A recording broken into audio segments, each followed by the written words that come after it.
บุคคลที่มีสติเป็นคนดี เป็นบุคคลที่คิดดี เป็นบุคคลที่ทำดีด้วยศีลสมาธิปัญญาบุคคลที่มีสติจะเป็นผู้ที่รู้จักตนเองว่าเราเป็นพระภิกษุสงฆ์เราเป็นพ่อเราเป็นแม่เราเป็นลูกเราเป็นนายจ้างเราเป็นลูกจ้างบุคคลที่มีสติจะเป็นผู้ที่รู้จักตนเองแล้วก็ทำหน้าที่ของตนเองได้เป็นอย่างดีเป็นที่ยอมรับซึ่งกันและกันบุคคลที่มีสติจะเป็นผู้ที่ดำรงตนด้วยความอดทนเป็นหลักเอาความอดทนมาหยุดยั้งยับยั้งความรู้สึกที่เรารู้สึกเราจะเอาความอดทนมาควบคุมให้เราอยู่เหนือความรู้สึกเราจะเอาความอดทนมาละความรู้สึกเราจะเอาความอดทนนั่นมาควบคุมกายวาจาใจให้สงบนิ่งต่อสิ่งที่เรารู้ต่อสิ่งที่เราสัมผัสต่อสิ่งที่มันกระทบที่กายที่จิตของเราบุคคลที่มีสติจะต้องพึ่งพาความอดทนในการดำรงตนจะเป็นผู้ปฏิบัติธรรมจะเป็นผู้ประกอบอาชีพปฏิบัติหน้าที่ต่างๆจะใช้ความอดทนดำรงตนปฏิบัติตนให้ไม่คำว่า100%จะไม่เอาเปรียบตนเองไม่เอาเปรียบบุคคลอื่นไม่เอาเปรียบลูกจ้างไม่เอาเปรียบนายจ้างเรียกว่าบุคคลที่มีสติจะมีความยุติธรรมให้กับตนเองบุคคลที่มีสติจะให้ความยุติธรรมแก่บุคคลอื่นๆนี่แหละอานุภาพของธรรมะพวกเราทั้งหลายสติมันจะบอกให้เรามีวิริยะภาคเพียรสติมันจะบอกให้เราเป็นผู้ที่มีสัจจะให้เรามีสัจจะสติจะบอกให้เราอดทนสติมันจะบอกให้เราสงบนิ่งที่เราเรียกว่าอุเบกขาความวางเฉยนั่นแหละเมื่อเรามีสติแล้วคำว่าอดทนคำว่าวิริยะภาคเพียรก็จะเป็นกำลังดังพ่อแม่ครูบาอาจารย์ปฏิบัติธรรมประพฤติธรรมบำเพ็ญธรรมก็ต้องอาศัยสติความอดทนอาศัยวิริยะภาคเพียรเป็นกำลังปฏิบัติธรรมประพฤติธรรมจนที่สุดก็จงได้พบธรรมเห็นธรรมได้บรรลุธรรมเพราะฉะนั้นสติก็ดีความอดทนก็ดีวิริยะภาคเพียรก็ดีเป็นหลักกำกับกำหนดควบคุมการปฏิบัติหน้าที่และการปฏิบัติธรรมตลอดหรือการประกอบอาชีพเราก็จะประสบแต่คำว่าสำเร็จเอาไปใช้คนละอย่างเอาไปใช้คนละจุดมุ่งหมายจุดเป้าหมายแต่ใช้ความอดทนเหมือนกันใช้วิริยะภาคเพียรเหมือนกันดังพระพุทธเจ้าก็มีสติใช้ความอดทนมีสติใช้วิริยะภาคเพียรในการดำรงตนประพฤติปฏิบัติจนได้เป็นพระพุทธเจ้า ก็เพราะมีสติเพราะเรามีความอดทนเพราะเรามีวิริยะภาคเพียรพระอรหันต์ทุกรูปก็จำเป็นต้องพึ่งพาอาศัยสติความอดทนวิริยะภาคเพียรในการดำเนินชีวิตในการปฏิบัติหน้าที่บำเพ็ญเพียรประพฤติธรรมที่สุดก็จนได้บรรลุธรรมเห็นธรรมเป็นพระอรหันต์ได้ผู้เป็นนักคิดนักเขียนนักวิชาการนักวิจัยนักวิเคราะห์นักวิทยาศาสตร์นักการศึกษานักบริหารนักจัดการนักปฏิบัตินักผู้ประกอบอาชีพต่างๆก็เป็นต้องมีสติอาศัยความอดทนมีสติอาศัยวิริยะภาคเพียรจึงเกิดคำว่าสำเร็จให้พวกเราทั้งหลายทุกคนสามารถใช้วิริยะภาคเพียรใช้ความอดทนแต่ความสำเร็จเกิดขึ้นตามวัตถุประสงค์และเป้าหมายของคนแต่ละคนดังเช่นลูกจ้างก็ใช้สติความอดทนใช้วิริยะภาคเพียรในการเป็นดำรงตนเป็นลูกจ้างจะทำเมื่อเรามีสติมีความอดทนมีวิริยะภาคเพียรแล้วลูกจ้างก็จะทำงานละเอียดทำงานละเอียดปราณีตสุขุมรอบคอบจนเป็นที่ถูกใจนายจ้าง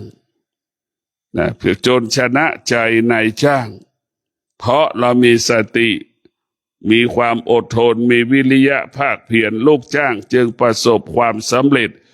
การเป็นลูกจ้างที่ดีของนายจ้างเป็นที่ยอมรับของนายจ้างกลายเป็นคนส่วนหนึ่งของครอบครัวของนายจ้างนี่แหละพวกเราทั้งหลายธรรมะเราจะชนะใจกันได้ก็เพราะธรรมะเราจะไว้ใจกันได้ก็เพราะธรรมะธรรมะจะเป็นที่เราไว้ใจเชื่อใจจนเราหมดใจก็เพราะธรรมะนี่แหละเรามีธรรมะเราจะชนะใจเราทุกคนก็จะประกอบไปด้วยธรรมะทั้งสิ้นถ้ามีธรรมะแล้วโลกใบนี้ก็จะเกิดคำว่าสวยงามโลกใบนี้ก็จะเกิดคำว่างดงามโลกใบนี้จะเกิดคำว่ามั่นคงปลอดภัยสงบสุขสันติสุขก็จะเกิดขึ้นแก่คนแก่โลกแก่ครอบครัวประเทศชาติของเราพวกเราทั้งหลายธรรมะของพระพุทธเจ้าสร้างความสมดุลระหว่างมนุษย์กับสัตว์ระหว่างสิ่งแวดล้อมกับมนุษย์มีความสำคัญต่อกันและกันแต่พวกเราต้องพิจารณาสิ่งไม่มีชีวิต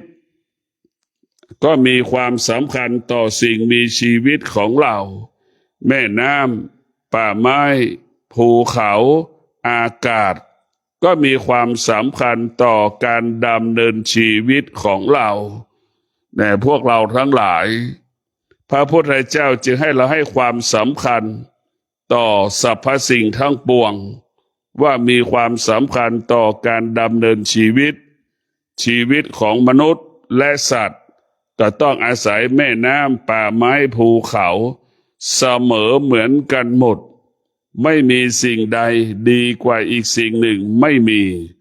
สรรพสิ่งทั้งหลายเสมอเหมือนกันหมดก็คือเปลี่ยนแปลงและแปรสภาพไม่ว่ามนุษย์ไม่ว่าสัตว์ไม่ว่าก้อนหินแม่น้ำป่าไม้ภูเขาสิ่งมีชีวิตสิ่งไม่มีชีวิตเสมอเหมือนกันหมดคือเปลี่ยนแปลงเรียกว่าสิ่งที่เปลี่ยนแปลงนั้นก็ต้องเปลี่ยนแปลงต้องอาศัยสติก็สติจะต้องไปอาศัยความอดทนสติจะต้องไปอาศัยวิริยะภาคเพียรการเปลี่ยนแปลงนั้นจะเกิดคำว่าดีงามการเปลี่ยนแปลงใดๆต้องประกอบไปด้วยศีลสมาธิปัญญาการเปลี่ยนแปลงนั้นจะเกิดคำว่าความจริงดังเช่นรัฐบาลกำลังปฏิรูปประเทศ จะเปลี่ยนแปลงประเทศลดค่าใช้จ่ายลดค่าใช้จ่ายการจัดการบริหารประเทศรัฐบาลจึงลดขั้นตอนยุบหน่วยงานต่างๆเพื่อจะประหยัดค่าใช้จ่ายเงินเดือนให้กับข้าราชการเป็นการช่วยเหลือประเทศชาติถ้าการเปลี่ยนแปลงนั้นประกอบไปด้วยศีลสมาธิปัญญาการเปลี่ยนแปลงนั้นจะเกิดประโยชน์ต่อประเทศชาติเป็นที่ยอมรับของคนทุกคนบุคคลจำนวนมากของชาติไม่ยอมรับการเปลี่ยนแปลงบุคคลจำนวนมากของชาติไม่ยอมรับการเปลี่ยนแปลงปฏิเสธการเปลี่ยนแปลงแต่พวกเราทั้งหลายจึงทำให้ประเทศชาติเหล่านั้นลำบากครอบครัวใดก็แล้วแต่ไม่ยอมรับการเปลี่ยนแปลงครอบครัวนั้นก็ลำบากบุคคลใดไม่ยอมรับการเปลี่ยนแปลงบุคคลนั้นก็เกิดคำว่าลำบากเพราะการเปลี่ยนแปลงมันเป็นกฎของโลกการเปลี่ยนแปลงเป็นกฎของชีวิตการเปลี่ยนแปลงเป็นกฎของการจัดการการบริหารการเปลี่ยนแปลงมันเกิดขึ้นทุกลมหายใจไม่มีสิ่งไหนมันไม่เปลี่ยนแปลงไม่มีผู้ที่มีสติเท่านั้นจึงเข้าถึงคำว่าการเปลี่ยนแปลงเป็นกฎของโลกผู้ที่ขาดสติก็ปฏิเสธการเปลี่ยนแปลงผู้ที่ขาดสติก็จะมีเหตุผลกับการเปลี่ยนแปลงผู้ที่ขาดสติจะมีเหตุผลกับการเปลี่ยนแปลงผู้ที่ขาดสติไม่ยอมรับการเปลี่ยนแปลงผู้ที่ขาดสติจะต่อต้านการเปลี่ยนแปลงเราจะเห็นในประเทศชาติของเราโลกของเราก็อยู่ภายใต้การเปลี่ยนแปลงพอถึงเวลาแล้วที่สุดมันก็ต้องเกิดการเปลี่ยนแปลงการเปลี่ยนแปลงนั้นต้องประกอบไปด้วยศีลสมาธิปัญญาการเปลี่ยนแปลงนั้นจะเกิดคำว่ามั่งคั่งมั่นคงปลอดภัยแก่ตนเองและครอบครัวองค์กรประเทศชาติบ้านเมืองของเราพวกเราทั้งหลายเรามาพิจารณาความจริงของชีวิตของเราก็อยู่ภายใต้ของคำว่าเกิดแก่เจ็บตายเรามาพิจารณาดูการเปลี่ยนแปลงมันก็เกิดขึ้นแต่เราต้องพิจารณาว่าความแก่ความเจ็บความตายมันปรากฏขึ้นกับชีวิตของเราทุกลมหายใจเราจึงเกิดคำว่าเกิดมา1 วันมันก็แก่1 วันเกิดมา1 เดือนก็แก่มา1 เดือนเกิดมา1 ปีมันก็แก่1 ปีนี่คือความจริงเราไม่ได้พิจารณาแต่เราจึงมีเหตุมีผลกับการเปลี่ยนแปลงอยู่ตลอดเวลาเพราะฉะนั้นพวกเราทั้งหลายบัณฑิตทั้งหลายผู้มีปัญญาทั้งหลายไม่มีเหตุผลไม่สงสัยคำว่าการเปลี่ยนแปลงมันเป็นกฎของโลกเข้าใจว่าการเปลี่ยนแปลงมันเป็นอนิจจังมันเปลี่ยนแปลงได้ตลอดเวลาเข้าใจการเปลี่ยนแปลงมันไม่เที่ยงบุคคลที่ไม่ยอมรับการเปลี่ยนแปลงก็เป็นทุกข์บุคคลที่ไม่ยอมรับการเปลี่ยนแปลงกินไม่ได้นอนไม่หลับกลัวการเปลี่ยนแปลงดังเวลานี้การเปลี่ยนแปลงก็จะเกิดขึ้นกับข้าราชการเพราะเดือนสิงหานี้จะเก็บรายชื่อแล้วจะเสนอรายชื่อแล้วข้าราชการแต่ละองค์กรจะไปอยู่ตรงไหนจะเลื่อนตำแหน่งไปอยู่ตำแหน่งที่ใดจะอยู่ภาคเหนือภาคใต้ภาคกลางนี่เราก็คนก็กลัวบางจังหวัดเราก็ไม่อยากจะไปอยู่เราก็อยากอยู่อีกจังหวัดหนึ่งอย่างนี้เป็นทุกข์มากเพราะการเป็นทุกข์ก็คือการเข้าไปยึดติดพวกเราทั้งหลายการเข้าไปยึดติดเป็นบ่อเกิดแห่งความทุกข์ทั้งสิ้นสถานที่ต่างๆมันไม่สำคัญเท่ากับตัวสติเราจะอยู่ที่ไหนก็แล้วแต่ขอให้เรามีสติ เราก็จะปลอดภัยเราก็จะมั่นคงชีวิตเรามั่นคงชีวิตเราปลอดภัยจากความว่าเจริญคำว่ารุ่งเรืองงอกงามอาชีพหน้าที่ของเรามันเกิดขึ้นกับชีวิตของเราถ้าเราอยู่ที่ไหนก็แล้วแต่เราขาดสติเราก็เขาว่ามั่นคงก็ไม่เกิดปลอดภัยก็ไม่เกิดเขาว่าเจริญก็ไม่มีให้เกิดขึ้นกับไม่มีเกิดไม่มีแล้วไม่ได้เกิดขึ้นกับชีวิตของเราเพราะฉะนั้นพวกเราทั้งหลายสติมันจึงบอกสอนความจริงให้กับชีวิตของเราสติมันเป็นเปรียบสติเปรียบเสมือนพ่อแม่ครูอาจารย์ที่คอยเตือนสติเราคอยแนะนำสติเหมือนเป็นผู้ให้คำปรึกษากับชีวิตของเราจิตเปรียบเสมือนผู้มาขอรับคำปรึกษาสติเป็นผู้ให้คำปรึกษาในพวกเราทั้งหลายสติเปรียบเสมือนผู้ให้คำปรึกษาจิตเปรียบเสมือนผู้มาขอรับคำปรึกษานี่แหละสติมันจึงเตือนจิตถ้าจิตนั้นมีศีลมีสมาธิมีปัญญาศีลนั้นก็จะปฏิบัติตนประพฤติตนตามที่สติอบรมสั่งสอนนะพวกเราทั้งหลาย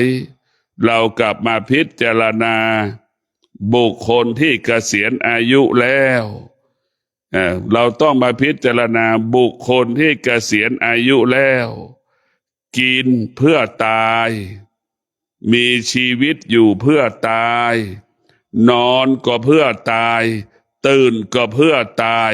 เรามีชีวิตเพื่อตายเท่านั้นนี่คือความจริงของคนทุกคนแต่พวกเราทั้งหลายถ้าเราพูดเรื่องความตายทุกคนไม่ยอมรับมีใครบ้าน60แล้วนะมันจะล่ำรวยมันไม่มีแล้วพวกเราทั้งหลายแต่ผู้ที่มีสติจึงรู้ว่ากินข้าวแต่ละมื้อกินเพื่อเลี้ยงความตายเลี้ยงเพื่อความตายดำเนินชีวิตแต่ละวันตั้งแต่เช้าถึงเย็นจนถึงอีกวันหนึ่งก็มีชีวิตอยู่เพื่อตายความตายปรากฏขึ้นทุกวันตั้งแต่อายุ60ไปแล้วนี่ความตาย1 วันแล้ว2 วันแล้ว3 วันแล้วเวลามันเหลือน้อยเพราะฉะนั้นพวกเราทั้งหลายพิจารณาดูว่ามันเป็นความจริงหรือไม่กินข้าวก็เป็นเพื่อเลี้ยงความตายนอนก็นอนเพื่อเลี้ยงความตายดำเนินชีวิตก็เพื่อเลี้ยงความตายทั้งสิ้นแต่การตายของเรามีอยู่2 ประการตายที่ประกอบไปด้วยศีลตายกับการล่วงละเมิดศีลมันแตกต่างกันอย่างไรตายที่ประกอบไปด้วยศีลเหมือนทหารที่ไปตายในชายแดนนั่นแหละไปตายในสนามรบไปสู้รบเข้าสู่สงครามตายในการปฏิบัติหน้าที่เรียกว่าตายด้วยศีลเป็นที่ยอมรับตายและเป็นที่ยอมรับตายและเป็นที่ยกย่องสรรเสริญตายแล้วประกอบไปด้วยศีลนั่นแหละลักษณะที่เรามีชีวิตอยู่ประกอบไปด้วยศีลปฏิบัติหน้าที่ประกอบไปด้วยศีลตายแล้วคนยกย่องตายแล้วคนสรรเสริญเชิดชูดั่งนักรบผู้กล้าตายในชายแดนสนามรบนั่นแหละตายด้วยศีลสมาธิปัญญาพวกเราทั้งหลายคนที่ตายแล้วปราศจากศีลตายเพราะล่วงละเมิดศีลตายเพราะล่วงละเมิดศีลเช่นไปลักเล็กขโมยน้อยเช่นไปเก็บพืชผักในสวนไปขโมยในบ้านของเขาไปขโมยมะม่วงแล้วก็ตกมะม่วงตายไปขโมยเขาหมากัดตายอย่างเงี้ยแล้วก็ถูกยิงตายไปขโมยของเขาตายแล้วคนไม่ยกย่องตายแล้วคนไม่สรรเสริญตายแล้วคนนินทานี่แหละพวกเราทั้งหลายการตายคนหนึ่งล่วงคนหนึ่งรักษาศีลแต่อีกคนหนึ่งล่วงละเมิดศีลเนี่ยไม่เป็นที่ยอมรับ คนที่ล่วงละเมิดศีลตายแล้วไม่เป็นที่ยอมรับคนกลับนินทาคนกลับใส่ร้ายป้ายสีอีกแต่พวกเราทั้งหลายชีวิตของเราต้องพิจารณาความจริงเมื่อ60ไปแล้วความตายขยับมานิดหนึ่งความตายขยับมาอีกนิดหนึ่งความตายขยับมาเรื่อยเหมือนดั่งเราลดเสาเราลดธงชาติลงนั่นแหละค่อยๆลดลงเหมือนตะเกียงที่น้ำมันหมดนั่นแหละเพราะฉะนั้น60ไปแล้วชีวิตเราไม่ควรประมาทอายุ60ไปแล้วเราควรมีชีวิตมอบความดีให้กับตนเองทั้งชีวิตเรามอบให้พ่อให้แม่ทั้งชีวิตมอบให้สามีภรรยาทั้งชีวิตมอบให้ลูกพอ60แล้วอายุ60ปีแล้วควรมอบชีวิตของเราให้กับเราดำรงตนด้วยศีลสมาธิปัญญานี่แหละเป็นเส้นทางที่เราจะทำให้เรานั้นเกิดความสุขจะเป็นเส้นทางให้เราพบความสุขก็คือศีลสมาธิปัญญาเป็นเส้นทางเป็นหนทางที่จะนำเราไปสู่คำว่าสงบสุขสู่คำว่าสันติสุขเกิดคำว่าความสุขได้แต่พวกเราเกิดมาเราไม่เคยมีความสุขเอาความรู้สึกมาเป็นความสุขถ้าเราดำรงตนด้วยศีลเมื่อไหร่แต่ดำรงตนด้วยศีลสมาธิปัญญาเราจะพบความสุขของศีลสมาธิปัญญาเป็นสิ่งประเสริฐเป็นสิ่งที่มีค่าถ้าหากเราไม่ดำรงตนด้วยศีลสมาธิปัญญาเราจะไม่รู้ว่าศีลมันมีค่าสมาธิมันมีค่าปัญญามันมีค่านะท่านทั้งหลายบุคคลที่อายุ60ไปแล้วควรมอบความจริงให้กับชีวิตควรรู้ความจริงของชีวิตดังที่บอกแล้วว่าความจริงของชีวิตอายุ60กินเพื่อเลี้ยงความแก่เลี้ยงความเจ็บเลี้ยงความตายเราอยู่ตรงนี้แหละอายุ60ไม่มีอะไรเลยพออายุ60ทุกคนก็สัมผัสได้ร่างกายมันเปลี่ยนแปลงร่างกายมันเสื่อมมันเจ็บมันปวดตรงนั้นหายอีกก็ไปโผล่ตรงนั้นอีกแล้วก็ไปโผล่ตรงนั้นอีกนี่แหละคืออายุ60ไปแล้วความเสื่อมมันปรากฏนะจึงอย่างที่ได้บอกว่าเรามีชีวิตอยู่เพื่อแก่เพื่อเจ็บเพื่อตายแต่ถ้าเรามีศีลมีสมาธิมีปัญญาเราแก่เราแก่ก็มีความสุขเราเจ็บก็มีความสุขเราตายก็พร้อมที่จะตายเรียกว่าบุคคลที่ดำรงตนด้วยศีลสมาธิปัญญาแก่ก็มีค่าเจ็บก็มีค่าตายก็มีค่าค่าของคนก็อยู่ที่คนนั้นมีธรรมะแต่พวกเราทั้งหลายค่าของคนอยู่ที่คนนั้นมีธรรมะถ้าคนมีธรรมะแล้วคนนั้นจะมีค่าคนแก่ไม่มีธรรมะแก่แล้วหมดค่าไม่มีค่า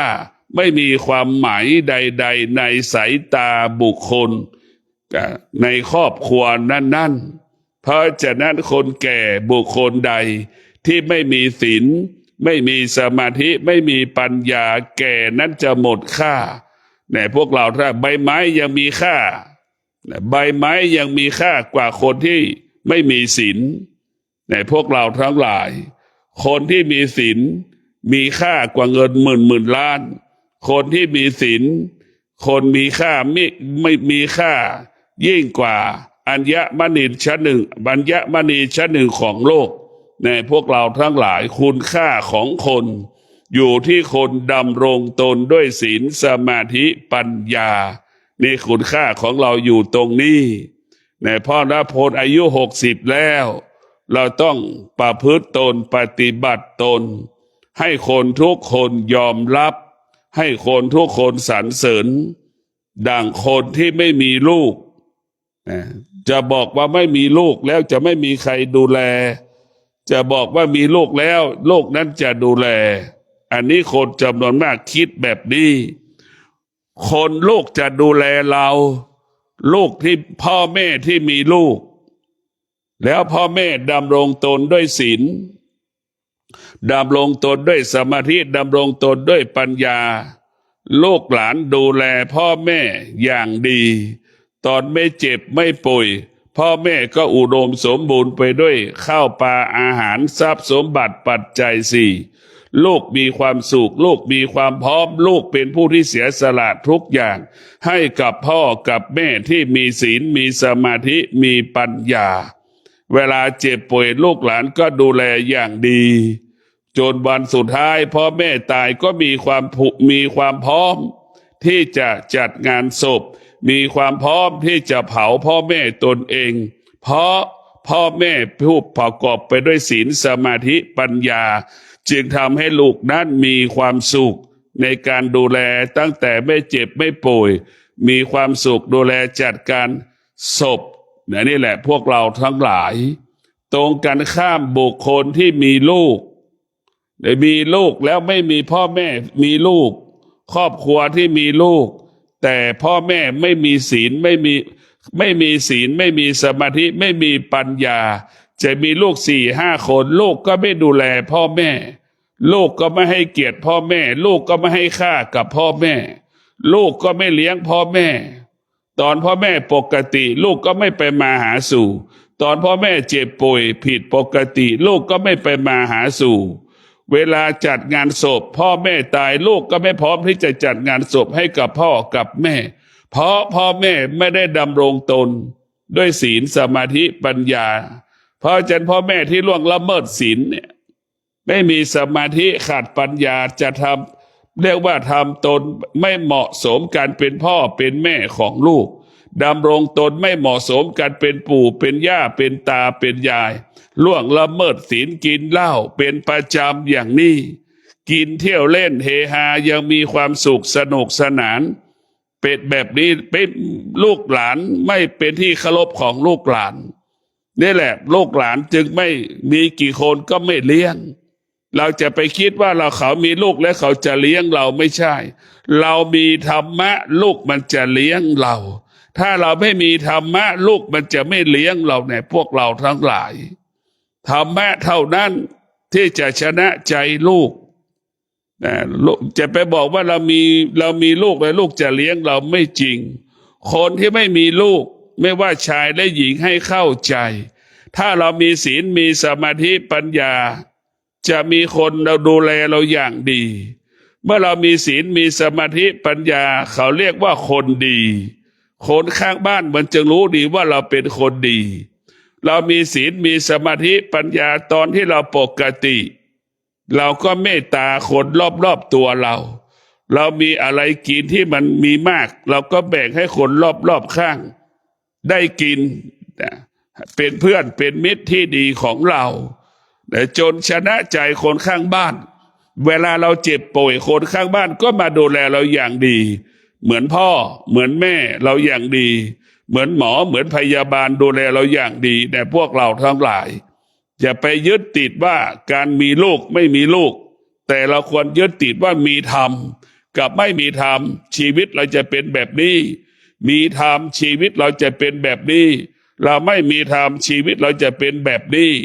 ให้เราเข้าใจเช่นนี้แต่ส่วนมากเราไปสงวนลิขสิทธิ์ว่ามีลูกและลูกจะดูแลอันนี้คือความคิดผิดของคนเพราะถ้าเรามีธรรมะแล้วไม่มีลูกคนรอบๆตัวเรามันก็ดูแลเราสนใจเราให้ความสำคัญกับชีวิตของเราคนที่มีธรรมะคือมีศีลมีสมาธิปัญญาเนี่ยเป็นคนที่มีเมตตาพวกเราทั้งหลายมีคนที่มีเมตตาต่อคนรอบๆตัวเรา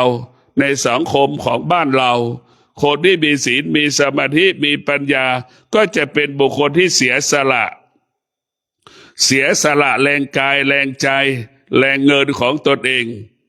เพื่อสังคมชุมชนจะมีการพัฒนาหมู่บ้านในหมู่บ้านต่างๆมีกิจกรรมบุคคลที่มีศีลมีสมาธิปัญญาจะมีส่วนร่วมทุกครั้งให้ความสำคัญกิจกรรมสาธารณประโยชน์เป็นอย่างดีในพวกเราทั้งหลายนี่แหละธรรมะนั้นจะทำให้เรามีคุณค่า ทำให้มาแล้วว่าสร้างสรรค์ชีวิตเราอยู่ตลอดเวลาเรามีธรรมะตกน้ำไม่ไหลตกไฟไม่ไหม้นี่แหละพวกเราทั้งหลายเรามีธรรมะเป็นเช่นนี้เราใช้คำว่าคนดีตกน้ำไม่ไหลตกไฟไม่ไหม้คนดีก็คือคนที่มีศีลคนดีคือคนที่มีสมาธิคนดีคือคนที่มีปัญญาตกน้ำไม่ไหลตกไฟไม่ไหม้ดังครูบาเจ้าศรีวิชัยดังเช่นหลวงปู่มั่นของเราเป็นผู้ดำรงตนด้วยศีลสมาธิปัญญาเนี่ยจึงมีเป็นที่เคารพกราบไหว้เทิดทูนบูชาเนี่ยมีค่าเนี่ยมีค่ายิ่งกว่าคนที่มีชีวิตอยู่เธอได้เห็นได้บอกว่าผู้ที่ดำรงตนด้วยธรรมะมีค่ากว่าคนที่มีชีวิตอยู่แต่แม้หลวงครูบาเจ้าศรีวิชัยก็ไม่มีชีวิตแล้วหมดลมหายใจไปแล้วแต่เรายังกราบไหว้เทิดทูนบูชาท่านก็เพราะท่านมีคุณมีธรรมะอยู่ในร่างกายแต่เพราะท่านมีธรรมะอยู่เราจึงเคารพท่านเพราะธรรมะอยู่ในตัวที่ครูบาเจ้าศรีวิชัยดังเราเคารพหลวงปู่มั่นถ้าพูดเรื่องกรรมฐานถ้าพูดเรื่องสมาธิเราจะเป็นหลวงปู่มั่นเป็นที่ขึ้นชื่อในการนั่งสมาธิหลวงปู่มั่นเป็นขึ้นชื่อเป็นพระผู้ปฏิบัติธรรมหลวงปู่มั่นก็มรณภาพไปแล้วเป็นเกือบ100 ปีแล้วพวกเราทั้งหลาย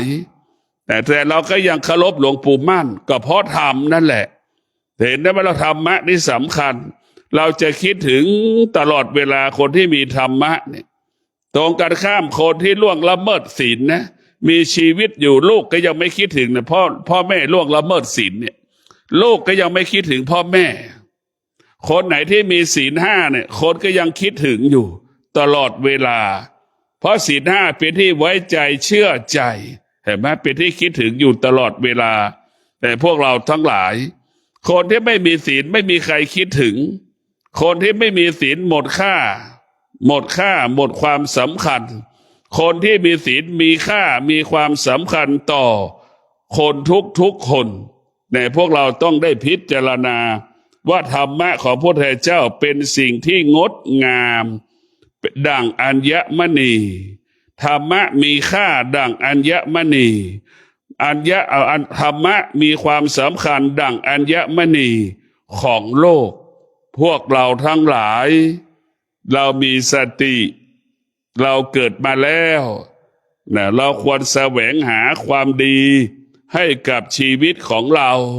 ตอนเราอายุ20 ถึง 60เราก็เข้าใจว่าเราประกอบอาชีพเก็บเงินสะสมเงินเอาไว้เลี้ยงลูกเลี้ยงครอบครัวสะสมเงินเอาไว้เราดูแลเราหลังเกษียณอายุ60เนี่ยนี่พอ60ไปแล้วเราต้องกลับมาแสวงหาศีลหาสมาธิหาปัญญามาหาบศีลมาหาบสมาธิมาหาบปัญญาศีลสมาธิปัญญาเป็นของเบามันไม่ใช่เป็นของหนักเงินนี่มันเป็นของหนักเงินนี่หามันยากหาลำบากมีคนแย่งมีคนชิงมีคนปล้นมีคนจี้มีคนลักเล็กขโมยน้อยไปตลอดเวลาแต่ส่วนศีลสมาธิปัญญาหาง่ายหาสะดวกไม่มีใครแย่งสมบัติศีลสมาธิของเราเพราะฉะนั้นพวกเราทั้งหลายธรรมะเป็นสมบัติของจิตเป็นสมบัติของกายเป็นสมบัติของกายสิ่งที่เราควรรักษาไม่ใช่สมบัติคือรักษาศีลรักษาสมาธิรักษาปัญญาศีลสมาธิปัญญาหาง่ายหาสะดวกไม่มีการเวลาหาได้ทุกการเวลาตรงไหนก็มีหมดแต่ถ้ามีสมบัติต้องมีตรงนั้นหาเงินต้องไปหาตรงนี้ถึงจะได้เงินถึงจะมีเงินมันแตกต่างกันหาก็ยากหาก็ลำบากคนแย่งกันขายอะไรที่ขายได้ขายดีก็ไปแย่งกันขายดังที่ปรากฏอยู่เพราะฉะนั้นศีลสมาธิปัญญานี่เป็นของที่หาง่ายที่สุดเป็นของที่เบาที่สุดแต่ทรัพย์สมบัติเป็นของหนักรักษายากมีคนขโมยตลอดเวลาแต่ส่วนศีลสมาธิปัญญาเป็นของเบาเป็นของง่าย เป็นไม่มีใครมาปล้นมาจี้ไปได้เพราะมันอยู่ในกายอยู่ในจิตของเรา ขอให้พวกเราทั้งหลายได้มีสติดำรงตนประพฤติตนด้วยศีลด้วยสมาธิด้วยปัญญาการมีชีวิตอยู่จึงประกอบไปด้วยธรรมศีลสมาธิปัญญาเรามีความสุขทุกลมหายใจมีความสุขทุกวันมีความสุขทุกเดือนมีความสุขทั้งปีเพราะเรามีศีลเพราะเรามีสมาธิเพราะเรามีปัญญาแต่คำว่าอดไม่มีแต่คำว่าอดอยากไม่มีพวกเราทั้งหลายศีลสมาธิปัญญานี่แหละมันยิ่งกว่าคาถาร้อยบทนะบุคคลที่มีศีลมีสมาธิมีปัญญาเป็นบุคคลที่มีเสน่ห์คาถาเมตตามหานิยมสัก100 บทก็สู้คนที่มีศีลมีสมาธิปัญญาไม่ได้อาจารย์สัก100อาจารย์ที่มีคาถาเมตตาก็สู้คนที่มีสติมีสมาธิมีปัญญาไม่ได้เพราะฉะนั้นเราเชื่อว่าเมตตามีจริงมหานิยมมีจริงก็สู้บุคคลที่ดำรงตนด้วยศีลสมาธิปัญญาไม่ได้เราต้องให้คนต้องการคนให้เรามาสนใจเราก็ขอให้เรารักษาศีลให้เรามีสมาธิในการปฏิบัติหน้าที่เมื่อเราปฏิบัติหน้าที่แล้วเราไม่ผิดพลาดทำงานทุกครั้งสำเร็จทุกครั้งนี่แหละเราเป็นที่สนใจของนายจ้างอันดับแรกแล้วก็เป็นที่สนใจของเพื่อนร่วมองค์กรชีวิตเราจะเปลี่ยนแปลงเพราะธรรมะได้กินดีอยู่ดีเพราะธรรมะนี่แหละพวกเราทั้งหลายเราทำงานด้วยสมาธิงานนั้นออกมาก็ละเอียดปราณีตสุขุมรอบคอบงานออกมาแล้วเป็นที่พอใจของนายจ้างนายจ้างจึงเปลี่ยนแปลงฐานะความเป็นอยู่ของเราคือเพิ่มเงินเดือนให้เราทุกปีเพิ่มเงินเดือนให้เราทุกปีนั่นคือธรรมะจะเป็นเช่นนี้แต่พวกเราทั้งหลายแต่เรามีธรรมะแล้วแต่เราจะมีเป็นที่รักของบุคคลอื่นๆเมตตาคาถาเมตตามหานิยม100 บทแต่เราไม่มีศีลก็เป็นที่รังเกียจของสามีเป็นที่รังเกียจของภรรยาคาถาเมตตามหานิยมก็สู้คนที่มีศีลไม่ได้ในพวกเราทั้งหลายศีลเรารักษาศีลนี่แหละเป็นยอดของเมตตามหานิยมสุดยอดเรียกว่าสุดยอดเสน่ห์พวกเราทั้งหลายมีศีลนั่นคือมีเสน่ห์ให้เราเข้าใจเช่นนี้พวกเราทั้งหลายเกิดมาแล้วอายุยังหนุ่มน้อยก็ดำรงตนด้วยศีลสมาธิปัญญากินนอนดำเนินชีวิตเพื่อสร้างสรรค์ชีวิตเพื่อเปลี่ยนแปลงชีวิตเพื่อพัฒนาชีวิตเพื่อให้ชีวิตอยู่ดีกินดีเราดำเนินชีวิตต้องอาศัยศีลสมาธิปัญญาบุคคลที่อายุ60เกษียณอายุแล้วจะมอบความสุขให้กับชีวิตตนเองเราจะมอบความสุขให้กับชีวิตตนเองเราก็ดำรงตนด้วยศีลสมาธิปัญญาเป็นการมอบความสุขให้กับตนเองเป็นการมอบความสงบสุขให้กับตนเองเรียกว่ากินก็ดีนอนก็ดีตื่นก็ดีมันจะมีความสุขเมื่อเรามีศีลมีสมาธิมีปัญญา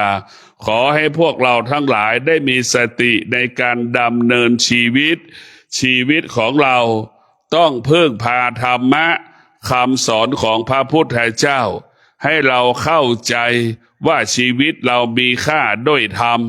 ชีวิตเรามีค่าด้วยธรรมถ้าชีวิตเราหมดค่าเมื่อเราไม่มีธรรมะ